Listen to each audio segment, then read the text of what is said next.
جمعے کے بعد کا وظیفہ سیدنا عبداللہ بن عباس رضی اللہ تعالیٰ عنہ سے مروی ہے کہ رسول اکرم محمد عربی صلی اللہ علیہ وسلم نے ارشاد فرمایا، جو جمعے کے بعد 100 مرتبہ سبحان اللہ العظیم و بحمدہ پڑھے گا، اس کے 1,00,000 اور اس کے والدین کے 20,000 گناہ معاف ہو جائیں گے۔ سبحان اللہ۔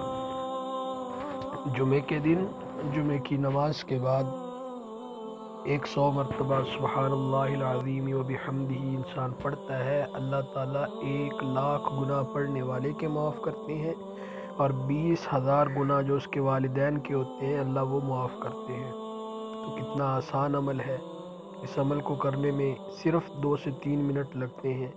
تو اللہ سے دعا ہے کہ اللہ ہم سب کو یہ عمل کرنے کی اور آگے دوسروں تک اس بات کو پہنچانے کی توفیق عطا فرمائے، آمین۔